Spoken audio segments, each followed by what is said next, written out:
Going to be a little bit bittersweet.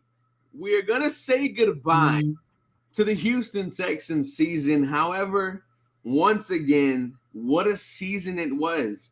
The Houston Texans fall to the Baltimore Ravens in the divisional round in the playoffs. They lose 34-10. You can call it a blowout if you want to. There was no answer on offense for pretty much the entire game. But before we get started, this episode was brought to you by Bet Online. With NFL playoffs right around the corner and the NBA season in full swing, Bet Online has you covered with all the up-to-second odds, news, and scores. With additional odds, lines, trends, and info on both desktop and mobile, you can access the world's best wagering information anytime. Head there today to get into the action and see all the updated odds. Remember to use our promo code BLEAV to receive your 50% welcome bonus on your first deposit. Bet Online, where the game starts. Well, Harley, the game started for the Houston Texans rough. It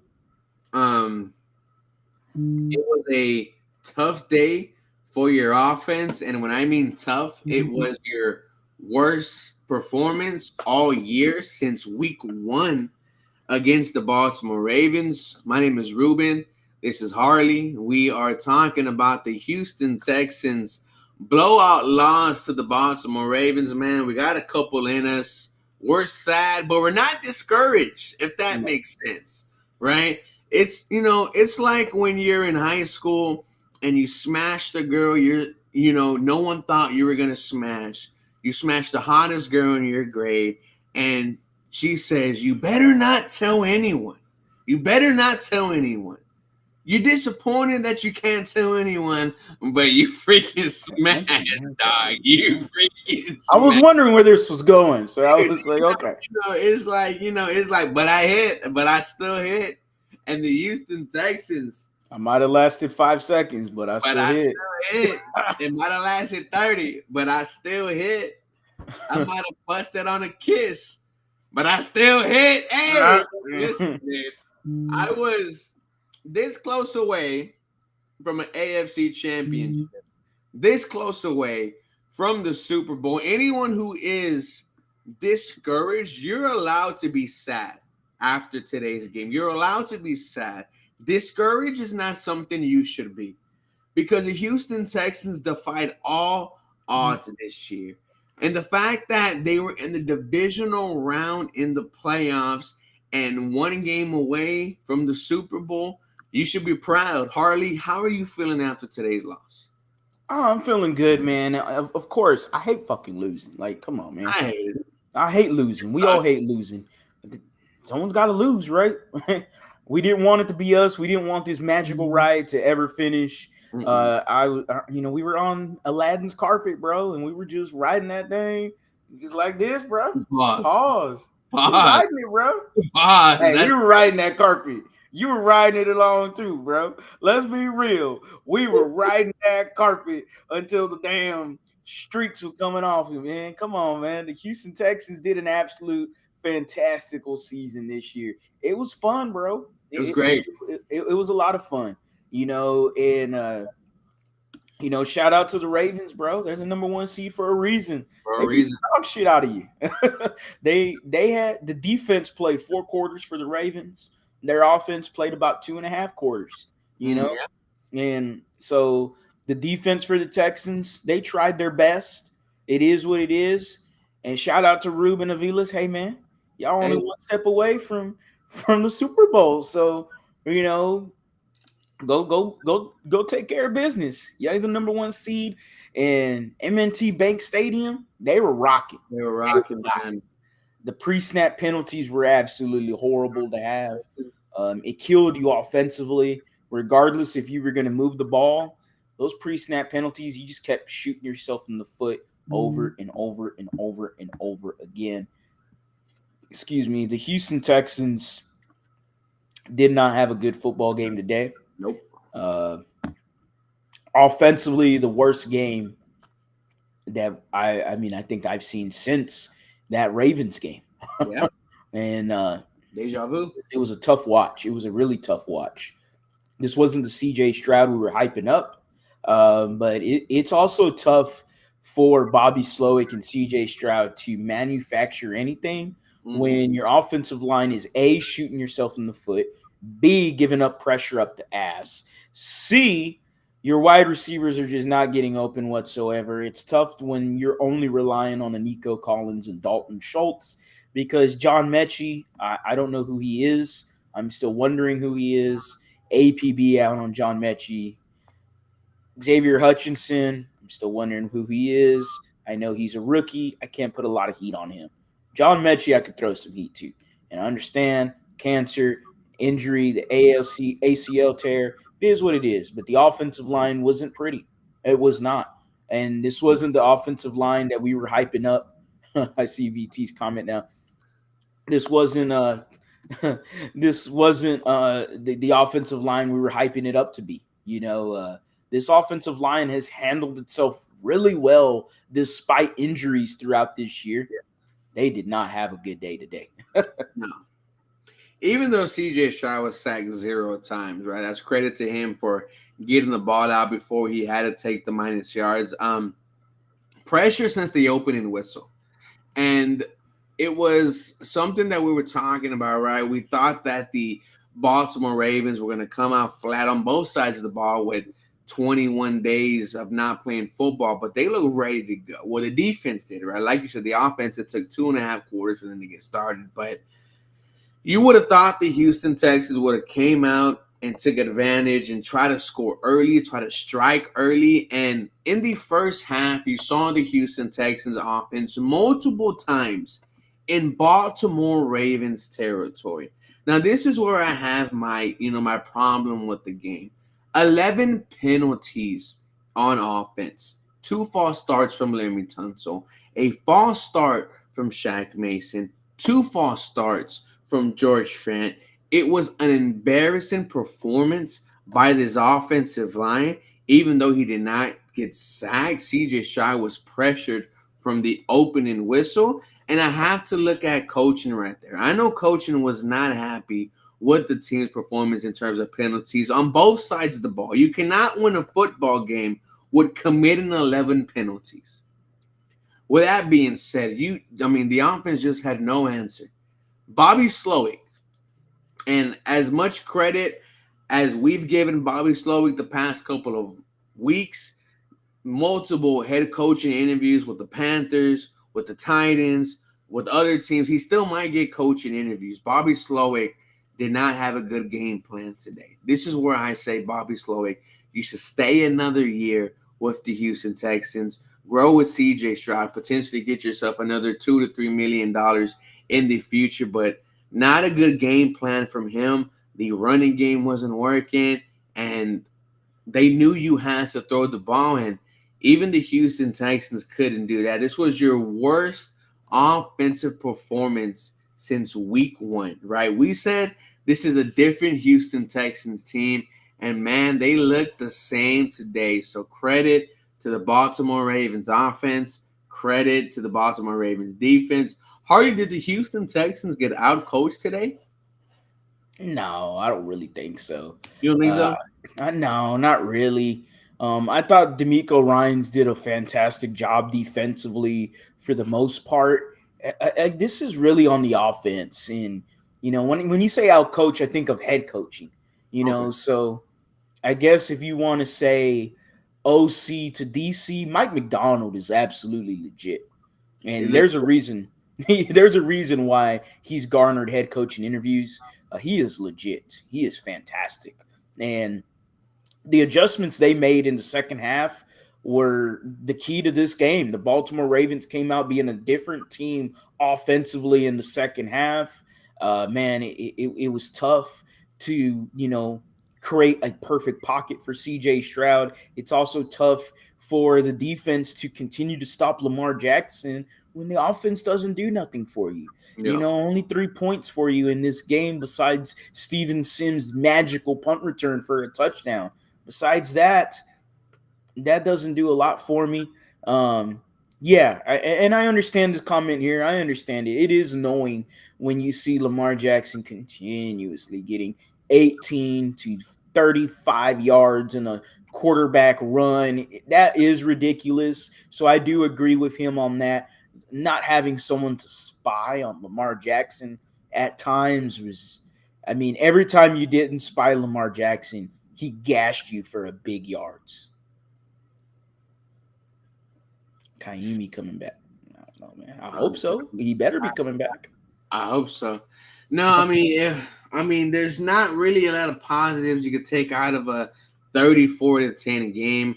The offense to me was just stagnant the entire time, which is very surprising. So you got to give credit to the Baltimore Ravens. Justin Matabuke just had himself a game from the start, right? Even though he did not get sacks, tremendous amount of pressure, made me want him even more. That Baltimore Ravens crowd was absolutely ridiculous from the opening whistle. But, man, it felt like the Houston Texans at points in this game were ready to take the next step, ready to make a splash, but they just could not get it going. Devin Singletary on the ground, hardly 9 rushing attempts, 22 yards, 2.4 yards a carry, probably his worst performance all season, and it just nothing was going right for you offensively, man, which was surprising. And when something did go right for you offensively, so many penalties caused you to lose yardage, put you in down and distance situations, man. It's not something but you want to see. Switching to the defense. One of our keys to the game was making Lamar Jackson beat you with his arm, try to take away the run. Well, the Houston Texans couldn't do that. 220 plus yards on the ground for the Baltimore Ravens. Lamar Jackson, 800 yards, 9.1 yards a carry, 2 tutties. Justice Hill, 5.1 yards a carry. Gus Edwards, 4 yards a carry for 40 yards. You even saw Dalvin Cook dice you up for a couple. Your worst run defense performance all year, dude. It was kind of frustrating to see. Yeah, it was frustrating to see. It was. I didn't expect the Texans to allow the Ravens to have a run game besides Lamar Jackson. That was a bit shocking to me. I expected the Texans defense to hold the run. They'd done it all year. So, it is what it is there. The Ravens were the better team. They were the better team beforehand. A lot of us were we were along that hope. We were along this magical ride. Excuse me. We were along this Texans having that. They had that special vibe to them, and they did. And hell, when the punt return happened, I went, "Oh, maybe something clicks all of a sudden." Maybe that's the momentum boost that we need for the offense to get going. It sputtered all day, and it was ridiculous. It really was. It was frustrating to see. It was frustrating to see Bobby Slowick just not adjust at all, really. And then you had one drive, and I'm glad somebody mentioned it. You had one drive where Devin Singletary gashed him for about 16 yards or whatever. And then the next play, you do a double reverse back to CJ Stroud for a that play would have worked, bro. And it would have been. It would have. I understand. But the optics of that play are not good. I understand that if George Fant freaking blocked on that play, that might have been a touchdown for Xavier Hutchinson. But it didn't work that way. And the whole optics of a double reverse wide receiver screen sounds absolutely horrible after you just got a little bit of offense going when Singletary gave you that 16-yard run and you got past the 50. Then you went right back the opposite way. And it just, it was upsetting to see that happen because it really killed that drive, a drive that was really gaining some steam for you for that team. Yeah, as Texans 22 said, it was a missed block. Yeah. Fan is gone. He's going to get paid somewhere else. Yeah. He's going to get paid to be a starting right tackle. Did a pretty good job this season for the Houston Texans. Just execution, man. And, you kind of see the first year with the Houston Texan offense today, right? You saw like some moments where you were like, man, just cannot get it going, right? And the Houston Texans had many opportunities to take momentum in the game. Then they immediately go 3-and-out. Immediately go 3-and-out. I mean, pressure, like I said, since the opening whistle for CJ Stroud. But yeah, overall, man, like there's nothing else we could talk about besides a blowout for the Houston Texans. The story of the game was you cannot stop the run from the Baltimore Ravens. Lamar Jackson really didn't do anything in the air. 152 yards, was sacked 3 times, a QB rating of 121.8. No wide receiver for Baltimore had more than 42 yards. Zay Flowers 41, Rashad Bateman 39, Likely 34, Odell Beckham just one catch for 12 yards, just disgusting. And it was the run game, and we knew that was the bread and butter, right? The Baltimore Ravens have ran more than they passed this season, and you just could not stop it today. And I don't know if anyone could stop it going forward in these playoffs. Yeah, and again, we mentioned it. The Ravens are the number 1 seed.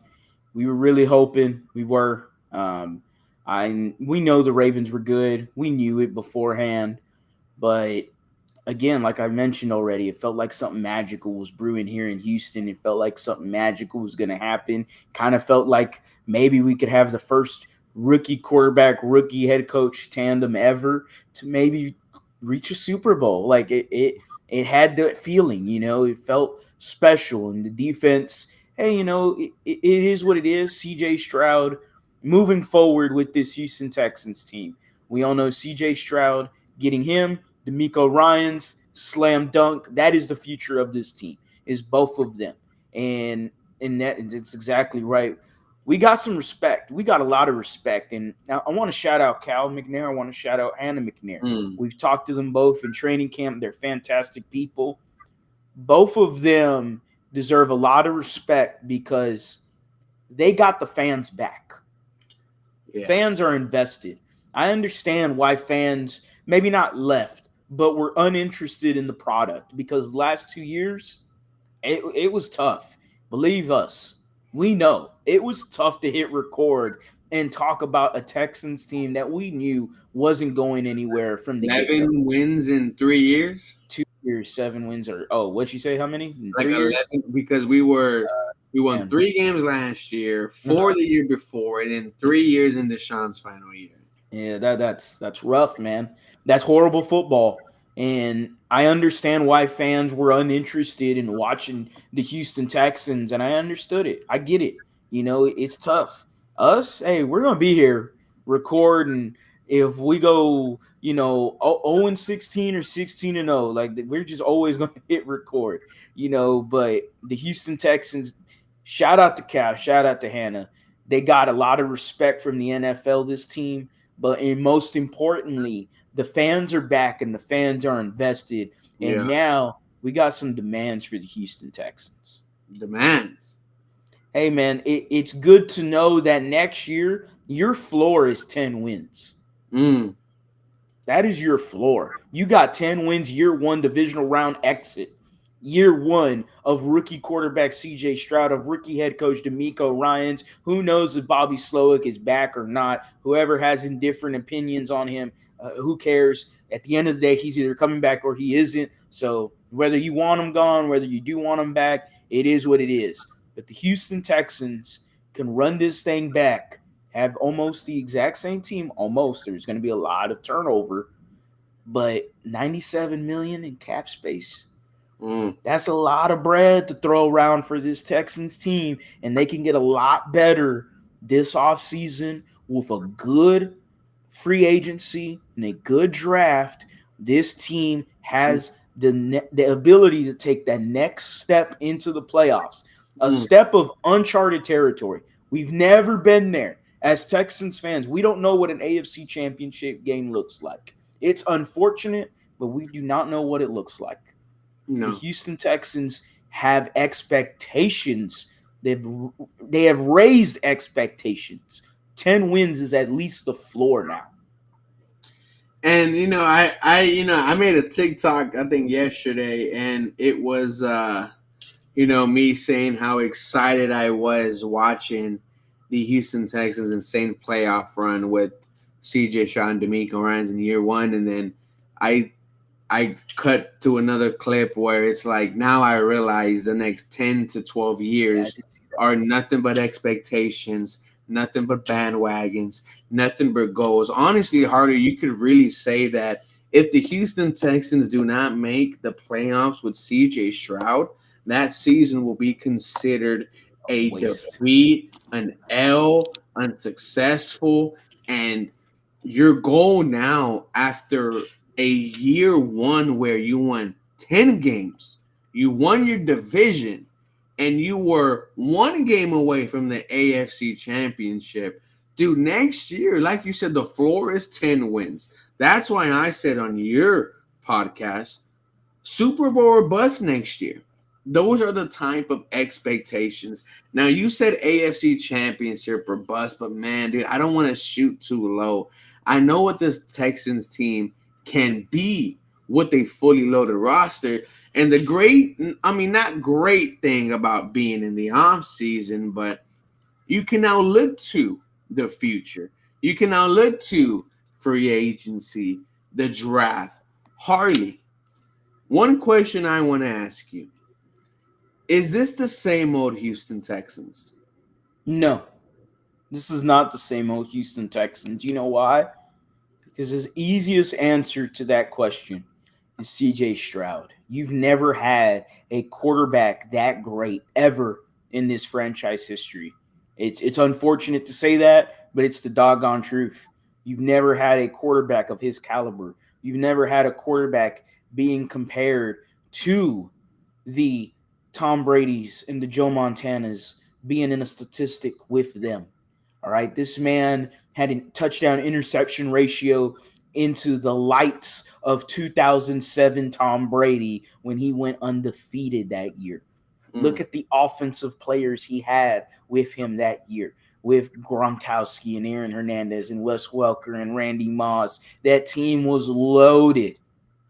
CJ Stroud did this rookie year with Nico Collins, Tank Dell, Noah Brown, Robert Woods, a rookie in Xavier Hutchinson, John Mechie, Dalton Schultz, who we regarded as the best offensive weapon for this team in the preseason.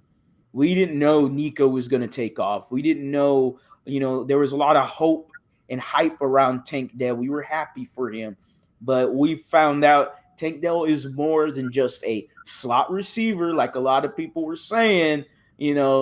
Watched him at UH with the Cougars, and that man was absolutely fantastic as an outside wide receiver. So he is definitely an outside wide receiver despite his height, weight, size.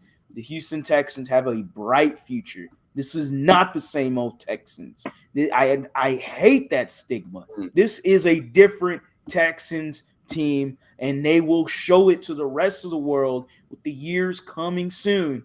CJ Stroud is that dude. He is absolutely him. And if he is not, I am telling you right now, I am going to be so freaking pissed. If he is not on top 10 quarterback conversations, at least top 10 quarterback lists going into the next season, okay.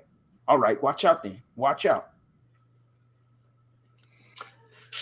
This is not the same old Houston Texans. The same old Houston Texans would not have won the Week 18 winning year in at Indianapolis. Nope. The same old Houston Texans would have not won the wild card round against the Cleveland Browns at home. You know how I know that? Because I was at the Chiefs 30-0 victory over the Houston Texans in the wild card game that started off with the Niles Davis kickoff return for a touchdown. This is not the same Houston Texans. You talking about having victories over teams, and at one point, the Denver Broncos were the hottest team in the NFL. You snuffed out that flame. At one point, the Cincinnati Bengals were the hottest team in the NFL, and you snuffed out that flame. The hottest team in the NFL you played last week, the Cleveland Browns, with Joe Flacco potentially the comeback player of the year, and you put up 45 points against that defense. This is not the same Houston Texans. The Houston Texans, ladies and gentlemen, should put fear in other franchises because you have your first round pick, your second round pick, your third round pick this year, and you potentially have $97 million to mess around with in free agency. This Houston Texans team, their Super Bowl window is right now, and they have an opportunity to get there. You just saw in year one how far they got. The amount of experience they got this year is only going to benefit them next year, year 3, year 4. Harley, what are the biggest needs for the Houston Texans as we enter the offseason? I definitely am looking at. I've said this from the get go. I still do believe they need an interior defensive lineman. I really do. I've been saying that since the get go. I appreciate them grabbing some depth in Taylor Tart and as well as others. Taylor Tart, by the way, did not even play today's game. He didn't play last week. I don't know what's up with Taylor Tart. I don't know what happened to him. He just fell off the face of the earth. So I would do like to, upgrade the interior defensive line, considering that D'Amico Ryans likes to rush a lot of just 4 guys at some point, like the 49ers do. But unfortunately, you don't have that kind of talent on the defensive line like the 49ers. Safety is a big one for me.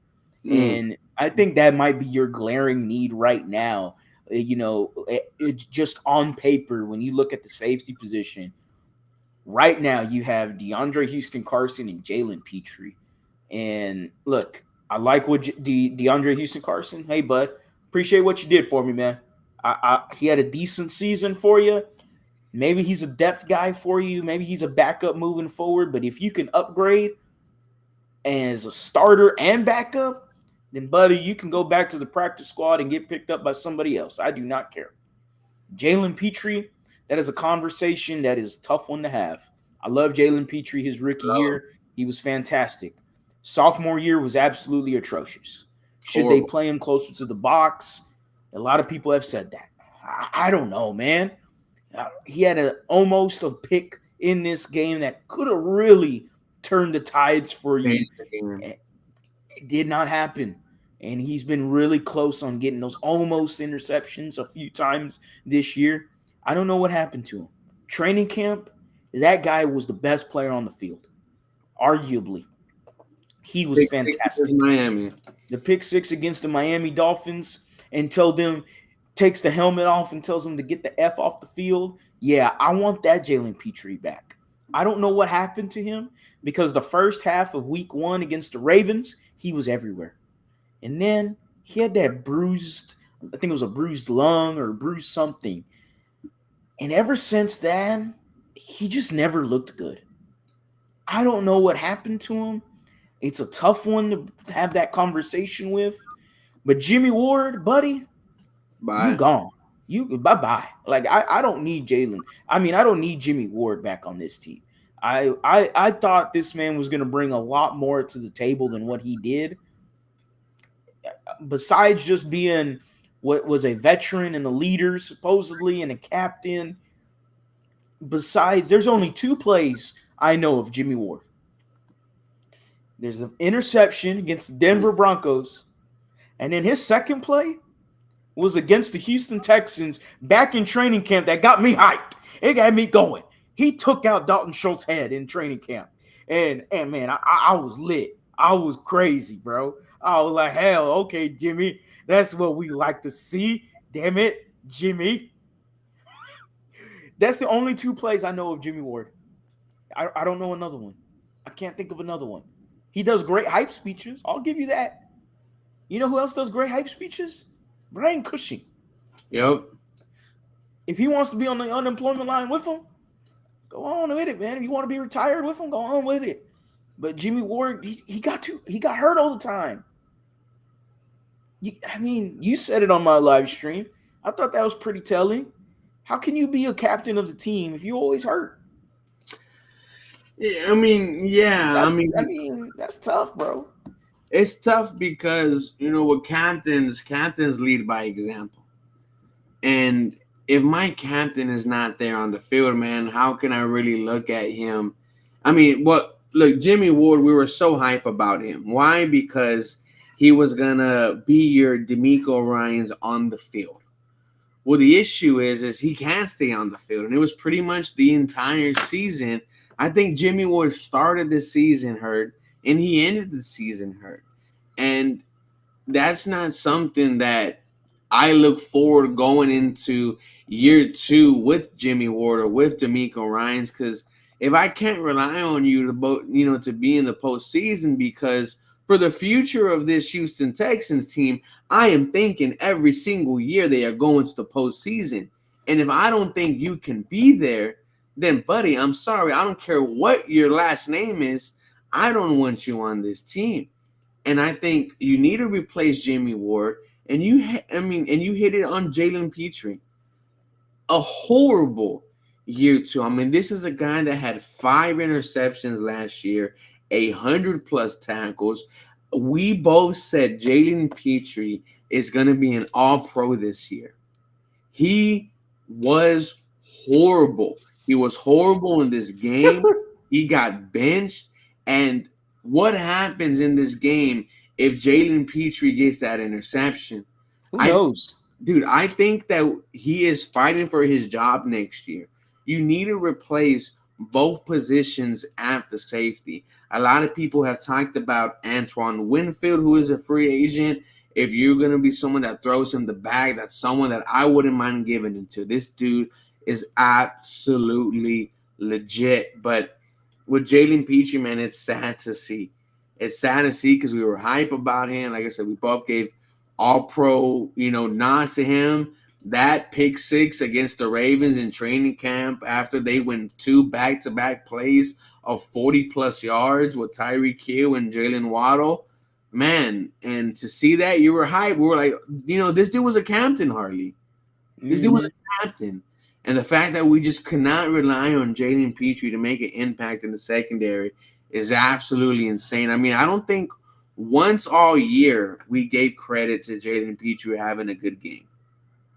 And that's what's sad to see, because not only is this dude from the H, but this is a second round pick who you drafted, and you need your second round pick to produce. Jalen Petrie will be fighting for his job next year. I think cornerback is number 2 in terms of need, because I don't think Steven Nelson is going to be here next year. I think he is trying to go somewhere to get a ring. Even then, I do not want Steven Nelson back. Kind of fell off towards the end of the year. You need to be looking to help at corner. However, I think the draft is where you address corner. Kool-Aid McKinstry, cornerback from Alabama, I am in love with. I think him and Stingley will be absolutely fantastic. Cornerback for me is number 2 on needs for the Houston Texans. What about you, Harley? Yeah, I love talking about the cornerback position. You got Kool-Aid McKinstry, Terrion Arnold is another cornerback as well to talk about. The Houston Texans need to upgrade at corner regardless. Steven Nelson, thank you. Appreciate what you did for me. Good season. Good Yeah, season. good season. I mean, he helped on really well. I just mentioned Terrion Arnold right now. He filled in for you well whenever Derek Stingley was out. I appreciate what he did for me. But at the end of the day, Steven Nelson, ah, there's many highlights of him not looking good for this team, regardless of the number of turnovers that he did create for them. I love Derek Stingley Jr., but we also got to take into a fact that he still is an injury prone guy. Yeah. And is one corner good enough for this team? No. I think corner's a huge need for them. And yeah, you could look at the draft. I also think you need to look at the free agency as well, because like that guy just said, Desmond King, question mark, slot corner would be really good for this team. fantastic. I know those are tough to find. I get it, but if you can find a way to get yourself two really strong corners, or maybe it's just getting a corner safety duo. Yeah. Maybe this offseason you go into it like the 2012 to 2013 Texans. Oh no, excuse me. The 2011 2012 Texans offseason, where they got themselves a damn good cornerback safety duo signings in free agency when you had grabbed Jonathan Joseph and Daniel Manning. Maybe the Houston Texans replicate that this year. I don't know. I don't know a lot of free agent corners off the top of my head. I do know Antoine Winfield would look really, really nice in that steel blue, Liberty white, and battle red. I know that for a fact. I don't know the corners off the top of my head, but that would be really nice to have as a Texans fan. But I do believe you're right. Cornerback is a very it's a need for this team that I don't think a lot of fans have talked about. Okay, so it goes Adoree Jackson, Okay. Kendall Fuller, Okay. Stephon Gilmore, Mm, Michael Davis, Jeff okay. Okuda, Meh. Kenny Moore, Not bad. He's a little CJ older. Henderson, CJ who? CJ Henderson from Oh, Carolina, Jesus. Wow. Rocky Sim from Baltimore, Okay. Shaquille Griffin, Meh. Tavia Thomas, Meh. Ronald Darby for Mm. Baltimore. I wouldn't mind bringing him in this year. It's Texans legend Lonnie Johnson. Oh yeah, oh yeah, that's the one. Outside of that, man, there's not really a lot to look at on the cornerback market. Yeah, that's tough. That's unfortunate. That is And very I don't think unfortunate. anyone is over 25 besides Jeff Okuda, who had a pretty good season with the Atlanta Falcons. Okuda will be a good addition, I think. I If you think so, just because he's youth. cheap. Yeah, maybe. We've seen the cornerbacks actually play well here with the Texans. In this scheme, we saw cornerbacks play well in Robert Saleh back in the San Francisco 49ers era as well. And they're doing it again. So maybe it's Jeff Okuda. But I will say this: seeing that cornerback market is a little Then not good, seeing a Jeff Okuda who's still young, got a lot of potential on the bone. Still, you could say maybe somebody wants to throw a little bit of a higher AAV his way, a little higher salary towards his way. I don't know. I'm just speculating, but I could see that happening. The Houston Texans got the money though for sure. yeah. That's not a bad idea. I'd have to look at Okuda. I'd have to see how he fits the scheme and all that good stuff. But it's an interesting thought. I would say that. So a lot of people are talking about wide receiver. Wide receiver, bringing in someone else to help CJ Stroud. Now, to me, wide receiver is fifth on my list. I'll go safety, I'll go cornerback, interior defensive lineman, running back, and wide receiver at number 5 because Nico Collins just went off for almost 1,300. Tank Dell would have been going for more than 1,000 if he stayed healthy. With the wide receiver group, it does get interesting because with $97 million potentially, Harley, you could sign whoever the hell you want. And, with guys like Mike Evans, that excites me. Guys like Jamar Agnew from Jacksonville, very cheap. A third option would excite me. Hollywood Brown from the Cardinals at third option with speed, take the defense over the top would excite me. And then you look at the stars, right? The stars, T. Higgins, Mike Evans, Devontae Adams.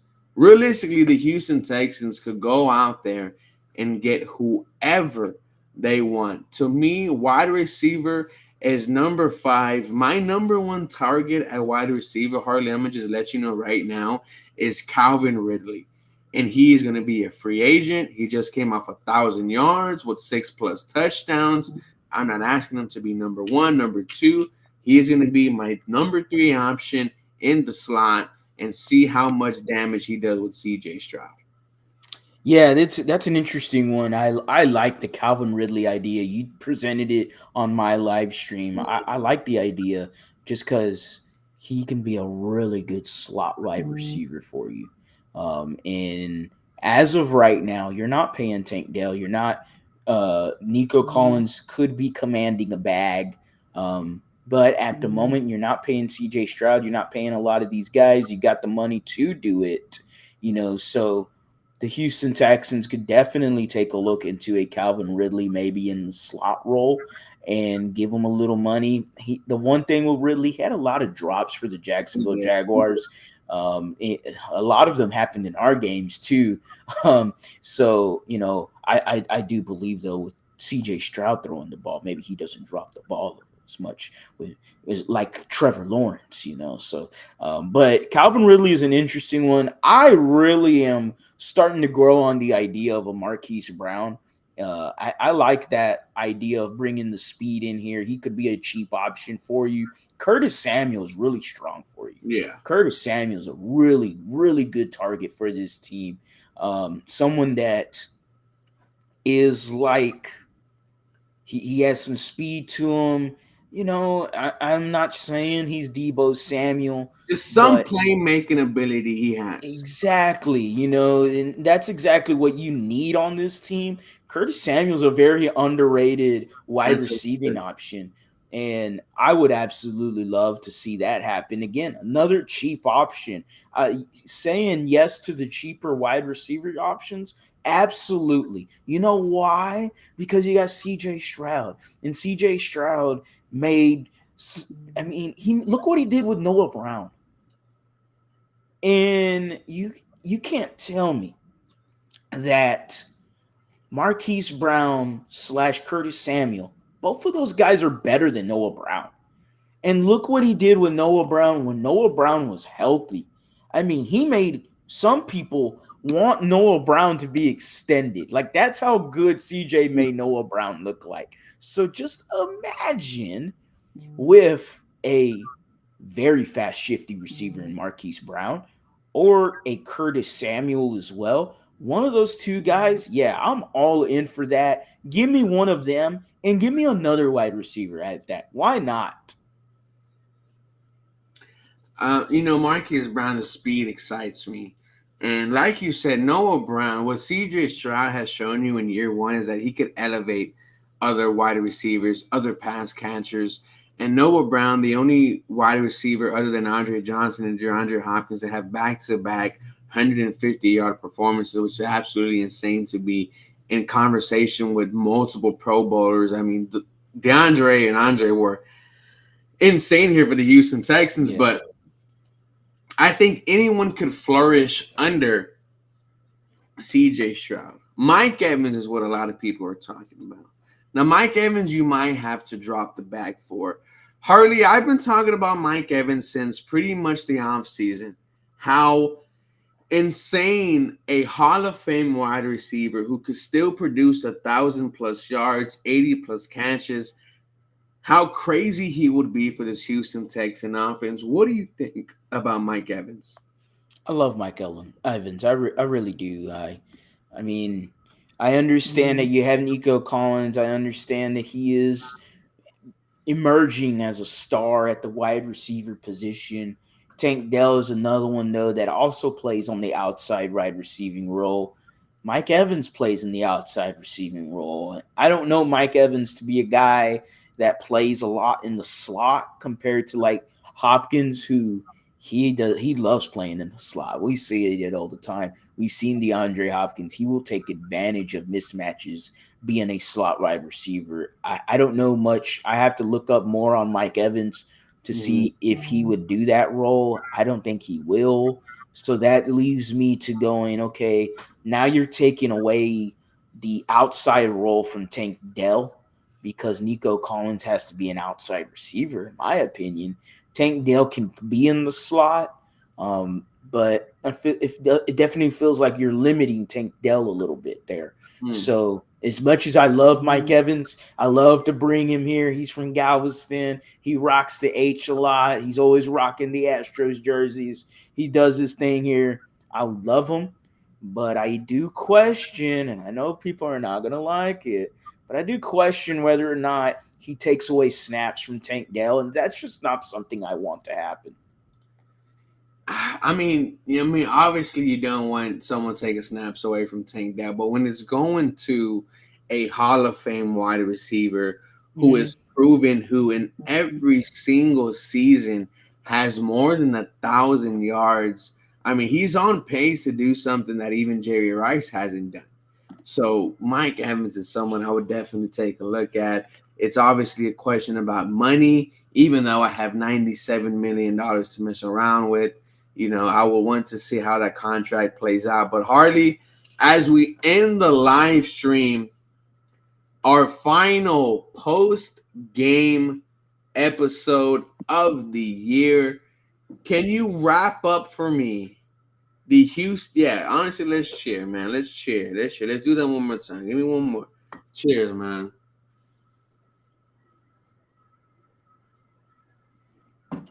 I didn't have a lot left, but it's all good. As we wrap up the year, final thoughts on the Houston Texans season. I say it again, like I opened my live stream with saying, losing sucks. Okay? Losing sucks. This loss stings. The expectations rose. But at the end of the day, man, it was a great year for the Houston Texans. They did fantastic job this year. They overachieved expectations.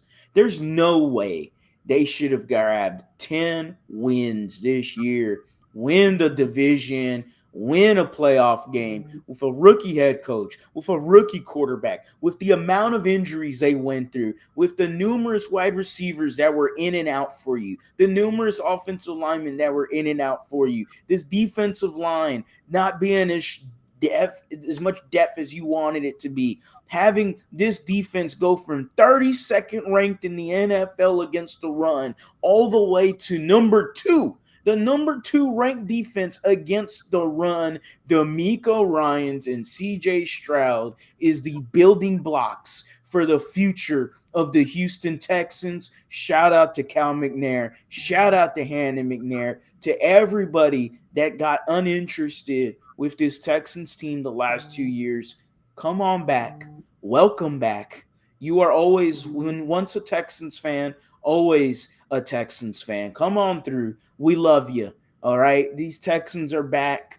We all know that at the end of the day, the Houston Texans are going to be running the division for the next 10 to 15 years because CJ Stroud is your quarterback. That is the ultimate buy. The bottom line, and I said so. Reason is CJ Stroud is your quarterback, and the Houston Texans, damn it, they did a great thing this year, overachieving, and it was a fantastic run, man. And so there's nothing to hang your hat on. This Texans team, this was a lot of fun. What? And I said it, man. What? At the end of this year, I said it. The Houston Texans team reminds me of that 2015 Astros team. What? That 2015 Astros team, they were doing things like the Texans. What's in the chat? Beating somebody that they shouldn't be beating. What? Winning games that they shouldn't be winning. What? Go take a wild card playoff game. What? Against those nasty Yankees, by the way. What? Fuck the goddamn Yankees. What? Fuck the goddamn Cowboys. What? We the best team in Texas. What? We gonna show them that this year too. What? Throw us on Thanksgiving, Cowboys. What? Y'all don't want none of that smoke. What? And I don't want to hear the sewer rats talking. What? Because this division is all H-Town. What? The future is bright here in Houston, man. It is. And the Texans, it's all on the come up now, baby. Hey, listen, man, we are H-Town 2 Adriana's. I wrap up in the season. My only question to everyone here is, are you not entertained? What this team has just showed you is that they could potentially be competing in the playoffs for the next 10 to 15 years. It doesn't feel like a fluke, ladies and gentlemen. The Houston Texans went out there and won football games against teams that were in the playoffs or were games away from making the playoffs.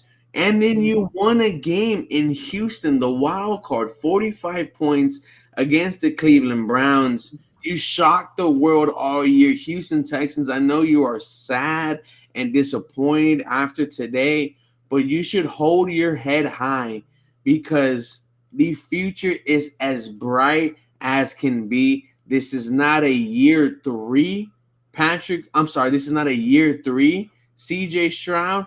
This is a year one, CJ Stroud. And Mr. Pocket, no one's been crying. I am just proud to be a Houston Texan. And, Harley, our journey started about 4 months ago. When we showed up in Miller Lite Outdoor Theater to watch the draft party with Patrick Storm, and we saw CJ Stroud drafted, we saw them trade up for Will Anderson Jr. Right there, I remember we both said, yeah, this Houston Texans team might be special. Hardy, we were both out there at 4 o'clock in the morning in training camp, just waiting for an opportunity to see this team, to get a good seat, and just really watch the future of this franchise. And then we saw this team surpass all odds, prove everyone wrong, win games they weren't supposed to win, and found themselves winning 10 games in year one, a playoff game in the wild card. Harley, the future is as bright as can be for the Houston Texans, and I am proud to wear the red, white, and blue. I know you are, and we were proud even when this team won 7 games in 2 years. Ladies and gentlemen, I'm not going nowhere. Harley's not going nowhere. If you think the content is going to stop, then you're absolutely mistaken, because where me and Harley eat the most is in the off season. Get ready for the free agency. Get ready for the breakdowns. Get ready for the mock drafts, because when we talk about the Houston Texans going into next season, we are going to be talking about them being a favorite to go to the Super Bowl. Ladies and gentlemen, the final post game of the year. My name is Ruben Calvillo. You can find me on YouTube, 713 Houston Sportcast in the search bar. Almost to 10,000 subscribers. Please help me get there at the end of the football season. Harley, let them know where they can find your work. You can find me at @the_lead_HOU anywhere on all social media platforms. On YouTube, I do YouTube as well, just like yourself. The Lead Houston, you can type that in and you will immediately find me. We're on the road to 8,000 subscribers, currently at 5,400 subscribers. So I appreciate every single one of y'all that has liked, commented, subscribed. Make sure, if you haven't already, like this live stream, smash the like button, easiest smash of your life. And while y'all at it, if you missed the live stream, you can always check it out on my YouTube channel. You can always check it out on Ruben's YouTube channel. But preferably, if you want to listen to it audibly while you're cooking, cleaning, whatever, okay, JJ. Believe in Texans. Make sure y'all check it out. It is a podcast platform, a part of the Believe Network, where you can find it anywhere where you stream all your podcasting platforms, whether it be Apple, Google, Spotify, anywhere. And brother, the last thing I gotta say, man, let's run it back one more time. Let's do it again. We're back to 0-0. Let's do this thing again. And hey, man, my cheers. I don't got no more drink left, but cheers to you, my guy. I'm on the road to 10K. You're on the road to 20K. Let's get that this off season. Harley, you deserve all the success in front of you, brother. I'm so proud of you. I love you. You got engaged this year. You're a manager at your job.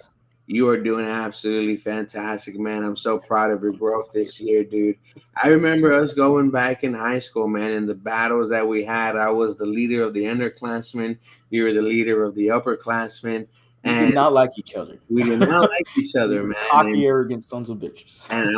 And for us to be here now, an opportunity to really talk about this Houston Texans team from its inception, Harley, because we were here when they were good. Then we were here when they were bad. And now we are going to be here when they are on the journey to greatness.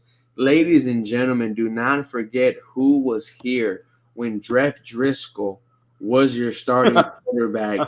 It was me. It was Harley. And guys, we are going to keep this up. Don't stop watching us because the content is it's gonna amp up, man. The off season is where I eat.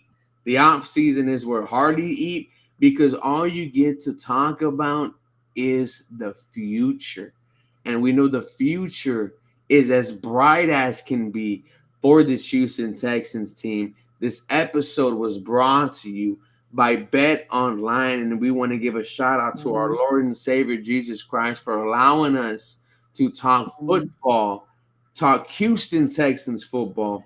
We give credit to the man upstairs. And guys, follow Harley at the lead_Houston on YouTube. You could type it in on Twitter as well. 713 Houston Sportcast. Final post game of the season. H-Town till we drown. Ladies and gentlemen, you know what I'm going to say? Have a very, very blessed day, and we will see you